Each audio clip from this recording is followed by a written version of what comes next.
दिवंगत अजितदादा पवार यांचे अस्थिकलश चंद्रपुरात दाखल।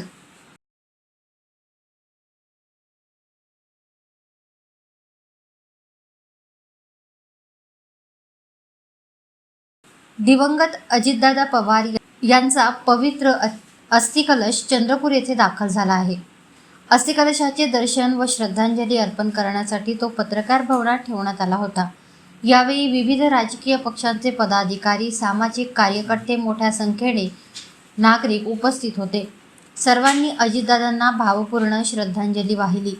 अजितदादा यांच्या निधनानंतर त्यांच्या कार्याची आणि योगदानाची खरी जाणीव लोकांना होत असल्याचे मत व्यक्त करण्यात आले।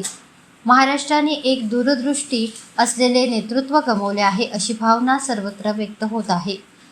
राष्ट्रवादी काँग्रेसचे जिल्हा अध्यक्ष राजीव कक्कड यांनी अजितदादांच्या निधनामुळे राज्याची मोठी हानी झाल्याचे सांगितले।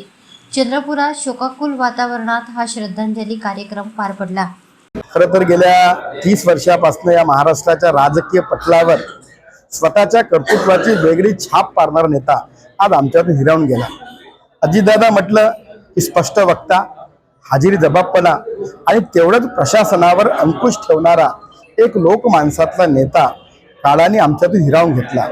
आता अजितदादाच्या जाण्याने संपूर्ण महाराष्ट्रात नुकसान झालं। म्हणजे अगदी कधी न वेळ चुकवणारे अजितदादा ऐवळी आमच्यातून निघून गेले आणि अजितदादाच्या जाण्याचं दुःख या महाराष्ट्रातल्या प्रत्येक नागरिकाला आहे। आणि या ठिकाणी आम्ही निशब्द झालेले आहे। आमचे नेते, महाराष्ट्राचे उपमुख्यमंत्री, ज्यांचा विकास दूरदृष्टीकोन, महाराष्ट्राचा आराखडा, प्रत्येक जिल्ह्याची माहिती, हे सगळे त्यांच्याकडे होती, ते आज आपल्यामध्ये नाही आहे। आज अस्थिकलशचं दर्शन या ठिकाणी ठेवण्यात आलेलं आहे। यानंतर आम्ही आज दुपारी चंद्रपूरच्या पवित्र वळा नदीमध्ये त्यांचं विसर्जन करू।